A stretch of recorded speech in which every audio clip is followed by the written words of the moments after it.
saudara-saudari, anak-anak semua yang terkasih di dalam Tuhan Yesus Kristus.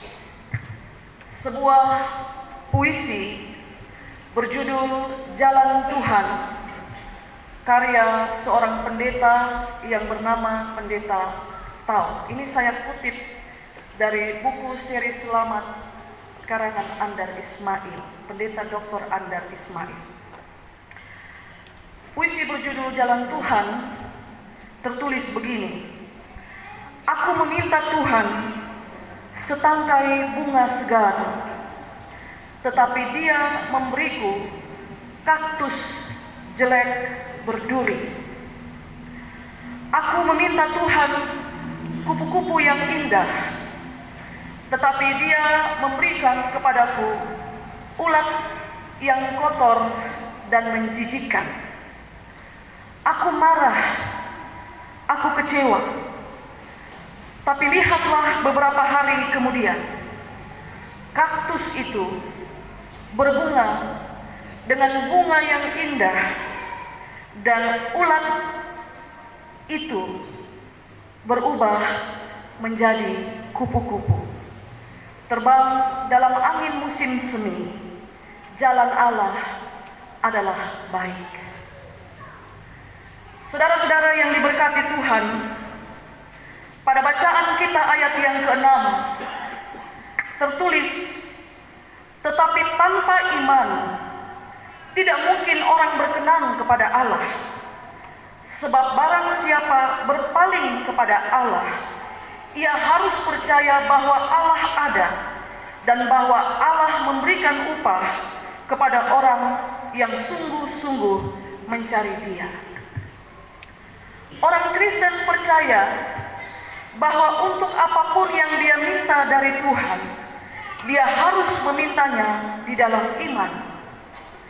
Dan kalau seorang Kristen meminta di dalam iman, maka dia harus tahu bahwa kehendak Tuhanlah yang terjadi untuk semua yang dia minta. Meminta bunga dan Tuhan beri kaktus, atau meminta kupu-kupu tapi Tuhan beri ulat, akan sangat mungkin membuat seorang Kristen menjadi kecewa. Sebab kita tidak minta kaktus, kita juga tidak minta ulat. Tapi kenapa Tuhan beri yang tidak kita minta? Untuk melatih kita bersabar dan percaya penuh kepada Dia yang tempat kita meminta. Kaktus yang berduri diberi untuk melatih kesabaran kita, bahwa saatnya nanti akan tiba, bunga akan muncul dari kaktus itu. Demikian juga dengan ulat. Saatnya akan tiba, dia bermetamorfosa menjadi kupu-kupu. Demikianlah yang dialami oleh saksi-saksi iman dalam bacaan kita. Kisah penciptaan Allah dengan berfirman sangat tidak mungkin untuk dimengerti secara logika. Bagaimana seorang berkata dan semuanya tiba-tiba ada.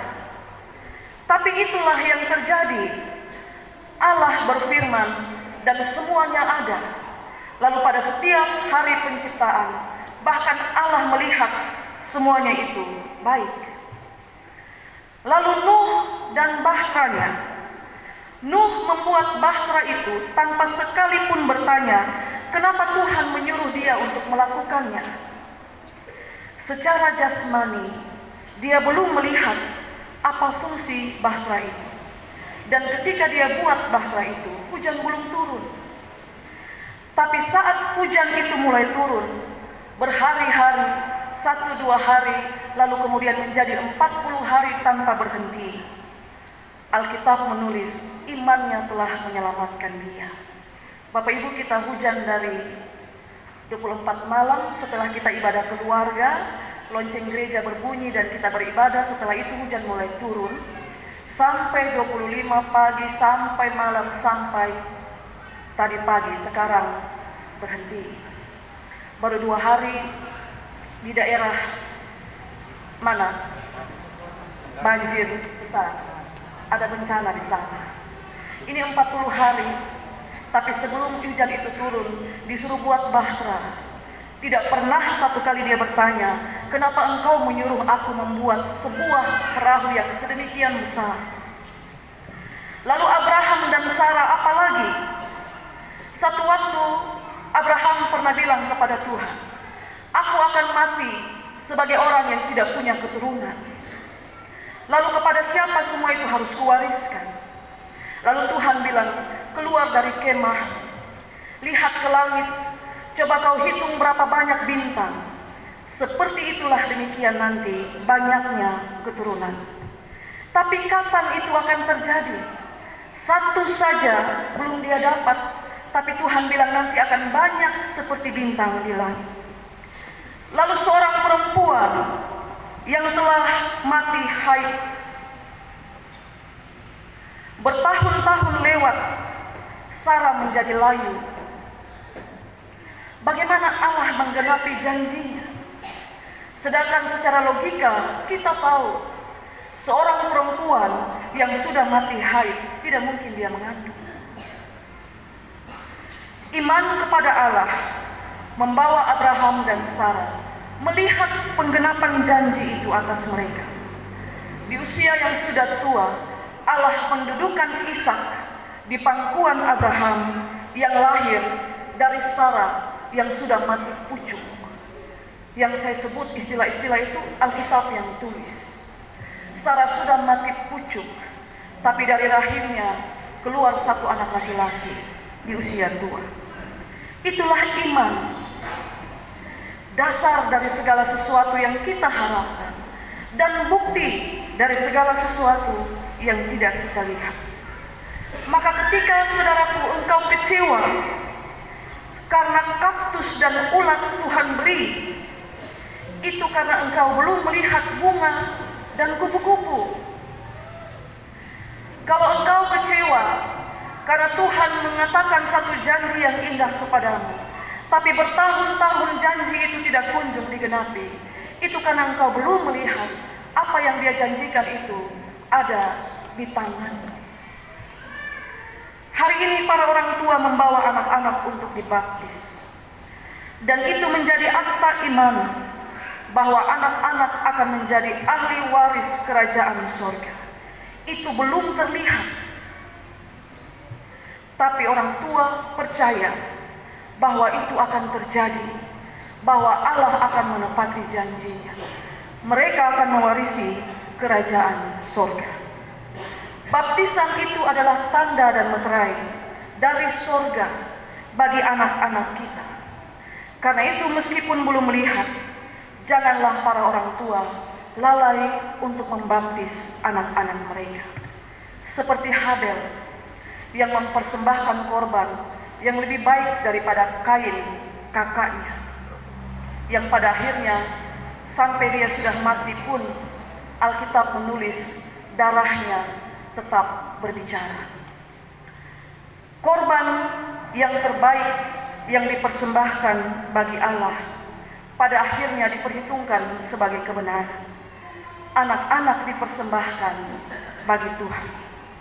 Kita tidak pernah tahu seperti apa jadinya nanti anak-anak ini di depan. Aldo, Angel, Anjani, Alfaril, Atala Batu, Atala Ramehau, Davata, David, Deozilen, Elnatan, Felicia, Kanaya, Kansa, Kurio, Mesia, Michel, Putu, Quinaya, Cornelis, Risma, Stefania, Auristela. Kita tidak tahu di masa depan 22 anak ini akan jadi seperti apa. Tetapi di dalam iman kita percaya meterai yang sudah tersematkan dalam diri mereka sebagai anak-anak Tuhan menandai mereka sebagai ahli waris kerajaan surga. Masa depan mereka disediakan Tuhan dengan kebaikan. Karena itu para orang tua dan saksi, berdoalah senantiasa supaya di dunia yang berkembang pesat, anak-anak kita tidak gagal menjadi anak yang baik, dan kita sebagai orang tua juga tidak gagal menjadi orang tua yang baik. Kita belum melihat masa depan, tapi semua yang kita buat hari ini sangat menentukan masa depan anak-anak kita. Kita sudah belajar dari saksi-saksi iman. Kiranya satu waktu nama kita pun tertulis dalam satu buku khusus betapa iman kita menjadi teladan bagi orang lain. Tuhan berkati semua anak-anak, memberkati semua orang tua dan saksi, memberkati kita sekalian. Amin.